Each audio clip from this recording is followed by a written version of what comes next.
All right, this is something I've been wanting to do for a little while, and I don't know why I haven't. I want to compare PowerTank and the Kraken system that I've been using a lot lately, and kind of contrast them, the pros and cons, right? Because this thing shines in some places. In fact, speed is its thing, right? It's freaking awesome and super fast compared to compressors.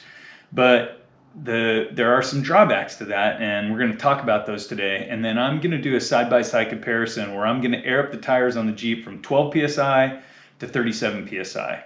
I'm using 12 because that's kind of where I'm at a lot of times when I'm just normally off-roading, dirt roads, rock crawling, things like that. In the snow, we go way lower than that, but that's kind of an off situation, and it doesn't happen that often. So let's first talk about the pros and cons of these things. So if we look at the PowerTank, right, some of the pros for this are, one, you don't need to route any electrical for this, right? It doesn't have any electrical needs. It's really easy to use. You literally just plug your hose in, right? And you've got an actual valve that you can actually just go ahead and plug into your tire and air it up. And it's just super simple to use. And it's portable, right? I mean, you can take it pretty much anywhere. If somebody else needs air or something like that, you can move it around, and it literally snaps right out of the holder, where you have it anchored. The speed, I think I already mentioned that. Speed is another pro to this one. It's really the ideal situation if you're only going to be airing up maybe 2, maybe 3 times, and it depends on the size of the tire. This right here is only a 10-pound tank. For the tires that I have, which are a 38 by 13.5, you really probably should have a 15-pound tank, but a 15-pound tank is bigger and it takes up more space, right? So where are you going to mount that? I'll kind of show you guys where I used to have this mounted in the Jeep before, but as we started doing more overlanding and we needed to be able to pack out more gear, and we included drawers and a shelf system, that location that we normally had it was no longer available to me. I couldn't use it there. So then it's like, okay, great, where am I going to store it? You can store these horizontally, but here's the catch. To store this horizontally, you actually need to send the tank back to PowerTank so they can install a snorkel inside the tank, because if you lay it on its side, the valve area where the actual CO2 comes out, and by the way, this is CO2, it's not air, right? And that's why you can get so much volume out of this. And when it's compressed, it's in a liquid form. And so when you turn it on its side, you're gonna end up trying to shoot liquid out, and that's not gonna work, right? So they can put a snorkel in, and the snorkel will actually sit up so that you can position it a certain way, and that way that snorkel is always above the liquid inside. And that's doable. Now, cons. So I just hit on one of them, mounting locations, right? There's a really ideal mounting location for this up in the top back corner on the roll bar, and they even make a bracket just for that, which is what I was using originally. It takes up space. I just mentioned that too. This is a 10-pound. This is going to be one of the smaller ones that you're going to get away with. And that 10-pound with I think it's a 37 12.5 tire, you can air that tire up 20, you can gain 20 psi in that size tire 14 times. So if you think airing from 12 to 32 psi, you're supposed to be able to do that about 14 times. So what does that give you really? It's about, I could probably air up, like I said, it'd be almost like 2.5 times with a 38 13.5 tire probably. So I could use that for a run where we go up to the Rubicon, we air down once, we do the whole trip, we air back up, no problem. That's fantastic, and it's super quick. Well, with a compressor, I can do it over and over and over again. We'll talk about that. That's one of the pros of the compressor and the Kraken system. Another kind of negative, again, I'm searching for negatives here because these things are freaking amazing, is you got to refill it. And let's say you're doing an overlanding trip or something like that, where you're going to go miles and miles. Where are you going to refill it? A lot of places that refill tanks with CO2, you have to drop the tank off and pick it up sometimes a day later, but definitely later. We're fortunate here where I'm at, there's a place right up the road about 30 minutes from here where I can pop in and they'll fill it for me right there on the spot if I want to wait for it, for a few minutes or something like that. But I think that's the exception to the rule. And then a cylinder like this, like all cylinders, it's got to be recertified every 5 years, right? So regardless of how much you're using it, I think after 5 years, you're supposed to really have that thing recertified. It's just like any propane tanks, CO2 tanks, oxygen tanks, they've got to be recertified. And I don't know if that's a bad thing. It's something you have to do. It's not that often. So let's talk about the Kraken. And this is obviously mounted under the seat. So that's one of its pros. It doesn't take up any real usable space, right? It's under the passenger seat. The hoses and electrical are all rounded out of sight. And so all you're doing is plugging your hoses in just under the seat in each door, which is kind of nice. Negative to that is when you're airing up, you can't shut the doors all the way because the hoses are hanging out the bottom of the door, but you can shut them most of the way. The other thing, this would only be filling one tire at a time, whereas the Kraken, once you plug your hoses in, you're filling all your tires at the same time, and they're all coming off of the same pressure, right? So they're all going to arrive at the pressure that you want, 37, 32, whatever it is, at the same time, and they're all going to be equal. Another plus to this is that I don't have to be kneeling down and filling up the tire, right?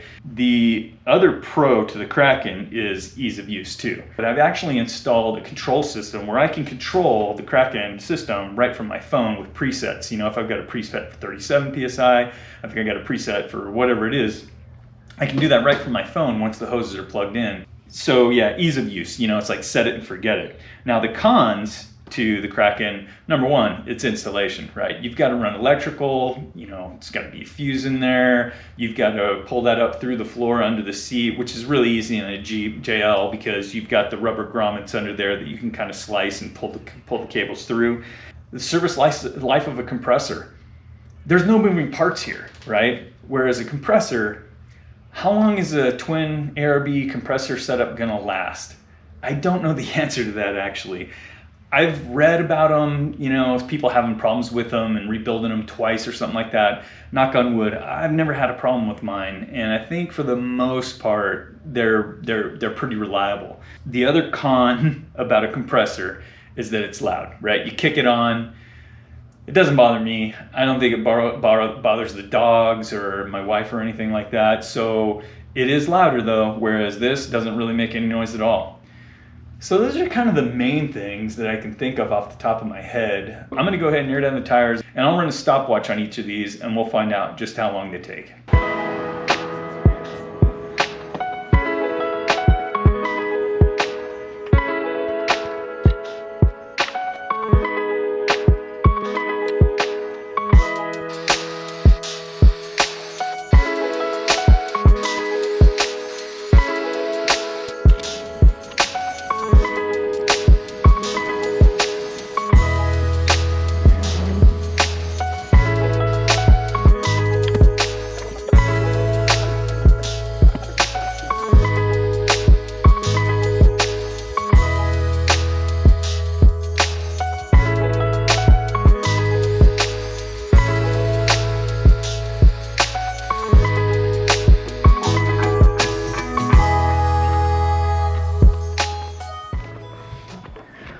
Wow, that's impressive.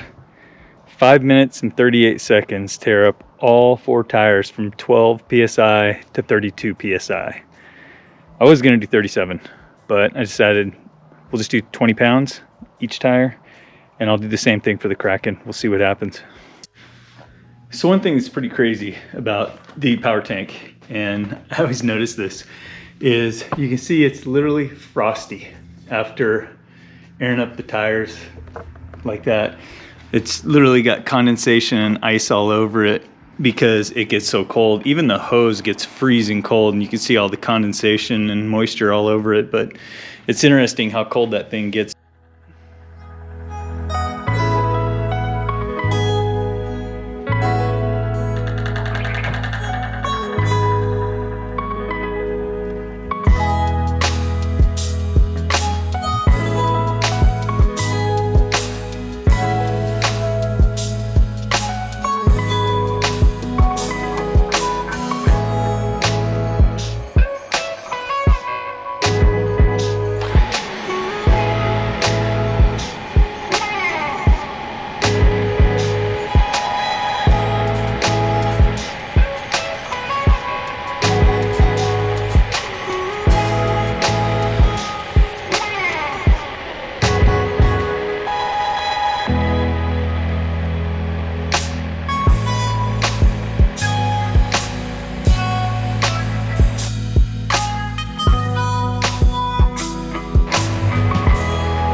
Looks like it's taken about twice as long.